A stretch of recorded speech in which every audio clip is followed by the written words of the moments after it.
Hello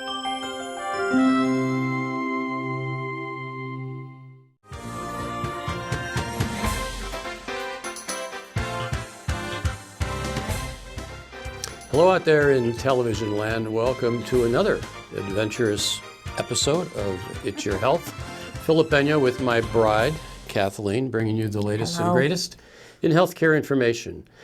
Make sure you check with your healthcare provider before doing any of the things that we talk about here on It's Your Health. And utilize our sponsors, which we're going to be going to right after this brief commercial message. We'll be right back. It's Your Health.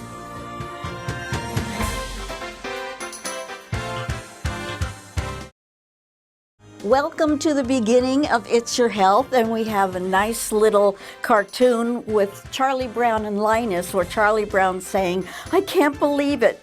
Summer is almost over. Where did it go?" And Linus answers, "Summers always fly. Winters walk." Ain't that the truth? I'll say. Well, not looking forward to it, but fall is in the air at any rate. That's for sure. Well, before we start, I do want to offer a hello to Marianne and Dick. I met Marianne last month when I was at the Total Image Salon to get my hair trimmed, and she came up to me and introduced herself and says she and Dick love our show. So Dick wasn't there. So I promised her that I would say hello to both of them and thank you and thank everybody who watches. Shout out. Okay, we're ready. All right. I'm putting on my glasses. Okay. How long can one RSV shot protect seniors? Surprising 2-year shield. A single RSV vaccine dose is proving to be a powerful shield for older adults, significantly reducing hospitalizations and severe illness over 2 years. Not bad, because how many vaccines can we take? You know, there's RSV, there's COVID, there's influenza, there's pneumonia, there's shingles. So at least we can get a break with the RSV. What does RSV mean? Respiratory syncytial virus. It's kind of a bad actor, especially if you have underlying chronic disease. Yo. Okay, next headline. Why ultra-processed diets make you gain fat even without extra calories. A groundbreaking study found that ultra-processed foods leads to increased weight, disrupts hormones, and introduces harmful substances linked to declining sperm quality. Well, that's not good. But No. It's about 70+% of our American diets, ultra-processed food. So you got to get away from that. Start learning how to cook. Get into the Mediterranean diets, fruits and veggies, stuff like that. Over the past 50 years, rates of obesity and type 2 diabetes have soared, while sperm quality has plummeted.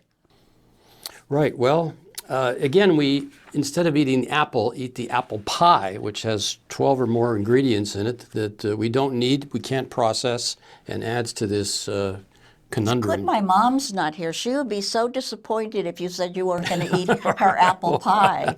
Okay, next headline. The common cold's unexpected superpower against COVID. Recent colds caused by rhinoviruses, you'll have to explain that, can give short-term protection against COVID-19. Children benefit most as their immune systems react strongly with antiviral defenses. It's kind of interesting. I suppose the rhinovirus, which is the common cold virus, kind of tells your immune system, get ready to fight. And perhaps it has a way of backing down on the COVID-19 infection if you get exposed. One of the parts of the headline says, this doesn't mean people should intentionally try to catch a cold. Yeah, that's true. I would probably go with that.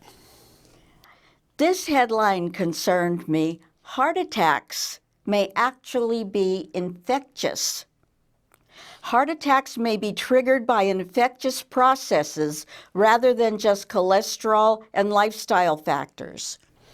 Well, it's very interesting. They feel as though the immune system sort of goes on steroids, if you will, and gets excited to the point where the blood vessels around the heart can get inflamed and throw off blood clots. So there are, illnesses that can be magnified, if you will, or ignited by infectious disease illnesses. It was assumed that events leading to coronary artery disease were only initiated by LDL. That's bad cholesterol. Yeah, but that's not it. That's not necessarily it, Well, right? it's part of the puzzle, if you will. We've always said that you could have a normal LDL, but if you have inflamed arteries, as evidenced by a elevated sedimentation rate or a C-reactive protein, it doesn't matter what your cholesterol is. And yet we have people with high cholesterols that don't have inflamed arteries, and they do well. So How do you know whether you have an inflamed artery? you could get some blood work done. It's not specific, it's very sensitive, but it would be a tip-off that your body is like an underlying mine fire. Wow. You ready to talk about some myths? I guess I am. Go ahead. Well, I don't know if we'll get through all of them in this first section, but we'll see how many. And here is drink 8 glasses of water a day. That's a law in healthcare. Well, I'll be up all night, but I would say that's going to be difficult. Well, actually, you get water every time you have soup, fruit, vegetables, juice, tea, coffee, and so that's probably going to give you all the water you need. The only time you have to worry is if your urine is what? Strong. Very yellow. Okay. Yes. Strong urine, that's going around. Okay, here's another one. Eggs are bad for your heart. Is that true? Well, it was old school that you had to stay away from eggs, but I kind of think we've gotten away from that.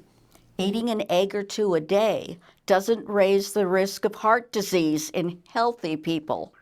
Eggs have nutrients, omega-3s, and may lower the risk of heart disease. Another myth destroyed. Wow. And here's another one. I remember this from long ago. Antiperspirant causes breast cancer. Do you think? Again, one of those old wives' tales, if you will. I thought they had aluminum compounds, and if they got absorbed, those lymph nodes from the armpit would... They would be so close to your, Right. your breast. I'm not so sure that's true. There's no evidence connecting antiperspirants and deodorants as causing breast cancer. Well, good to know. Yeah. Good to know. Okay, ready for the next one?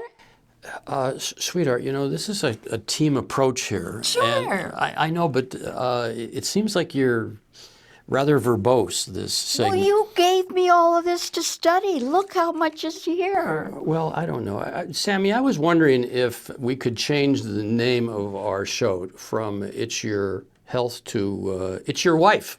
How about that? Oh, ha ha, very funny. Sammy, don't you dare do it.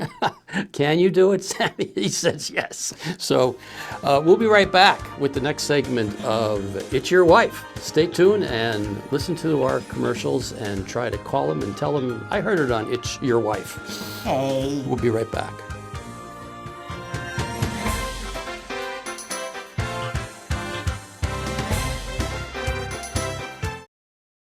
Welcome back to the second segment of It's Your Wife. I'm here with my bride.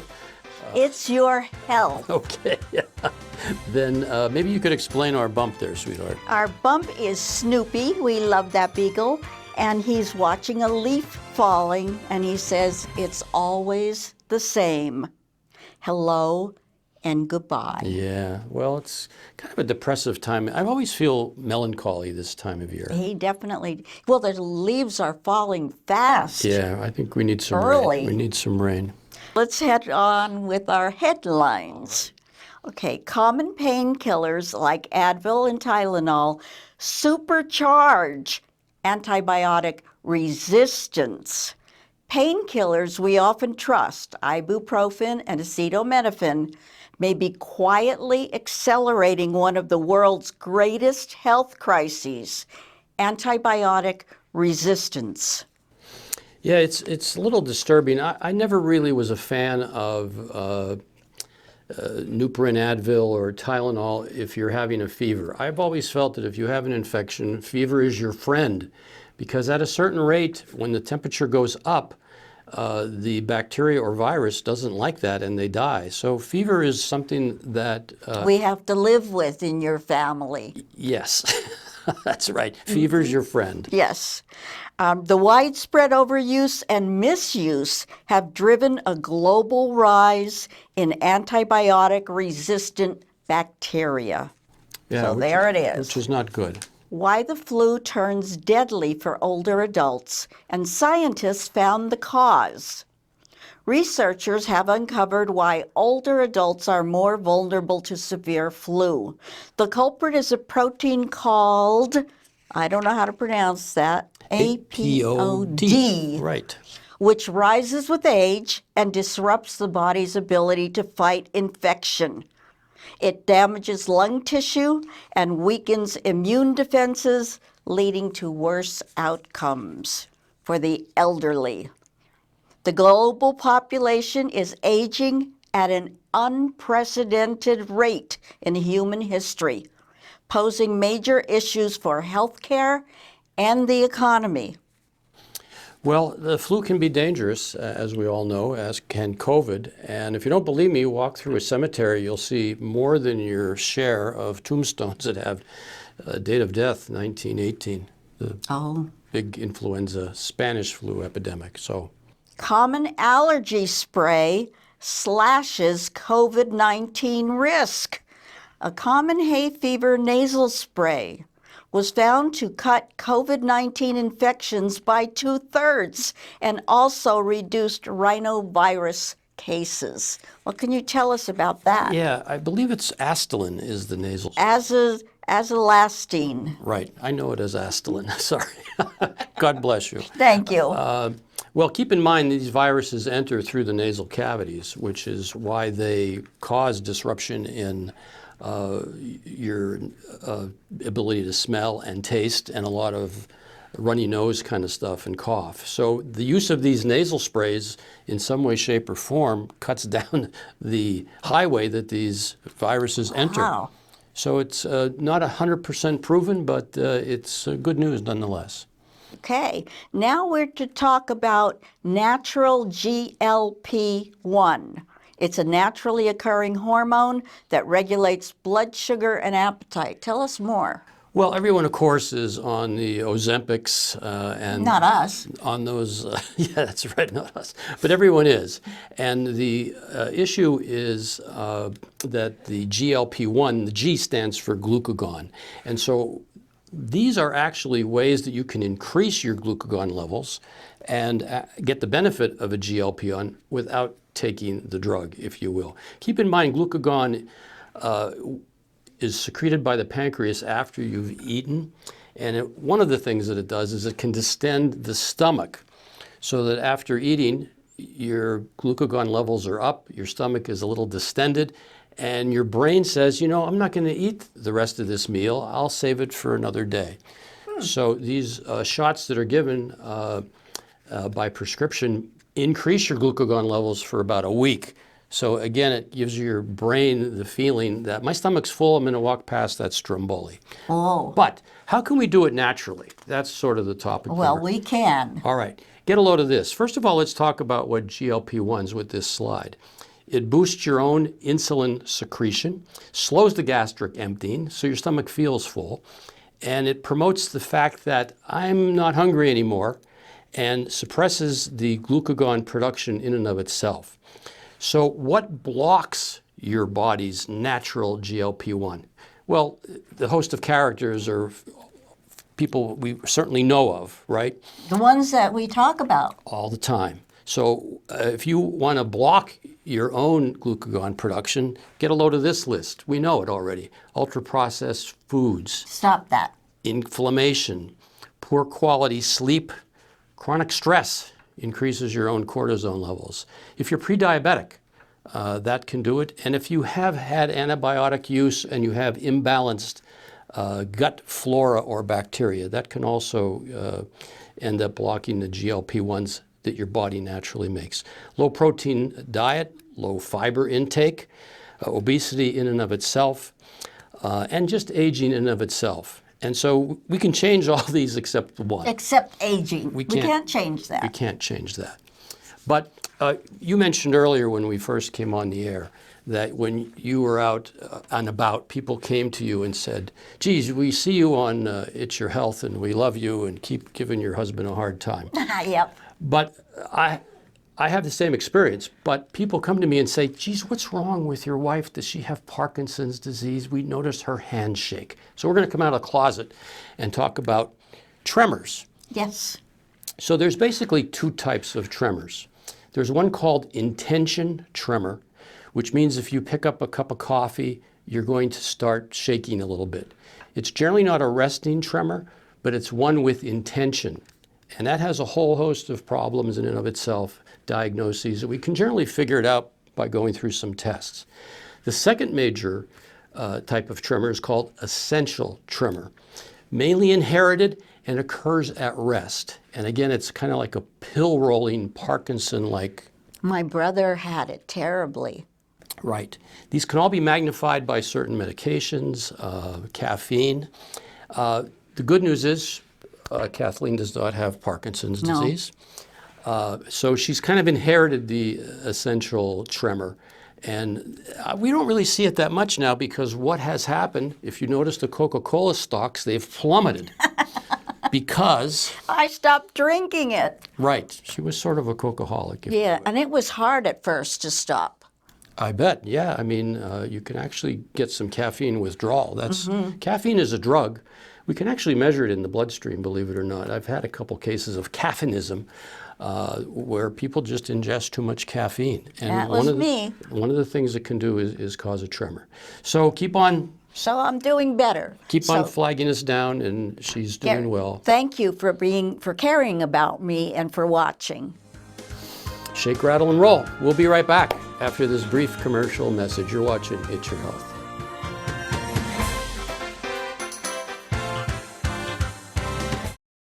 Well, welcome back to the last segment of this It's Your Health, not It's Your Wife. It's Your Health. And what it says here is behind every strong woman, there is a dog that is waiting for her outside the bathroom. Isn't that the truth? That is true, absolutely. Yes, okay, indeed. well, let me go to the first headline. Your morning coffee. I don't drink coffee. Might have caffeine or something like that in it. Your morning coffee could secretly be weakening antibiotics. Ingredients of our daily diet, including caffeine, can influence the resistance of bacteria to antibiotics. Caffeine triggers a cascade of events leading to a reduced uptake of antibiotics. It's called antagonistic interaction. Sounds like us. Well, you know, first of all, we're using too many antibiotics to begin with. You know, everybody that has a cold in their sinuses and their chest, they're coughing up some yucky stuff and they think they want a Z-Pack. And that's part of the problem. You can't knee-jerkly ask for an antibiotic. And They're not happy if you don't give it to them. Well, I would prefer they test for COVID first before they call, because that changes the whole dynamics of what we're treating. Wow. So COVID is out there, and I can't say more often than not, but you'd be surprised the amount of people out there with COVID that think they have a sinus or a bronchitis infection, especially as we enter in this time of year where there's super spreaders. Okay, let me go to something else. The foods that delay dementia and heart disease. Diets rich in vegetables, whole grains, nuts, and healthy fats slow the accumulation of diseases like cardiovascular problems and dementia, while inflammatory diets heavy in red meat and sugary drinks speed it up. We talked about that a little bit earlier, how inflamed arteries lead to bad things. And to a large degree, it's diet induced. So now's a good time of the year. Fruits and veggies are plentiful. They're rather inexpensive. He makes a great salad. And that's right. So get back to basics. Yeah. Okay. Breakfast timing may predict how long you live. Eating breakfast later in the day is tied to depression, fatigue, sleep problems, and an increased risk of death. Later breakfast time was consistently associated with having physical and mental health conditions. Yeah, well, we see that in people who retire. What do? They stay up late, perhaps eat and drink, and then they sleep in till 9 or 10, and intake calories that they ordinarily would have taken perhaps a little earlier in the day, and they become more sedentary, put on a few pounds. So if you're going to retire, still get up early at the crack of dawn. Which he does, And even before the crack of dawn. that's right. Our next one is about eating meat may protect against cancer. There's no link between eating animal protein and higher death risk. Well, that's good news because, my father had Andy's Market. We grew up in the meat department. It made the sausage and the kielbasa and all these great things. And although I have to say that the meat was different then. In our heyday, CNR Provisions down on, I think it was Laurel Street, they would bring in a half a side of beef, hang it on a hook from the ceiling, and we would spend the afternoon breaking it down so that there wasn't this meat that was processed elsewhere, put in cryovac plastic, and sat in this old yucky blood for a while. So the quality of the meat is certainly different. But it is interesting that you can now eat meat on Friday. No, you can't. I can't do that And yet. by the way, plastics are always not a good idea. I agree. Okay, toxic forever chemicals found in 95% of beers tested in the United States. They're known as PFAs.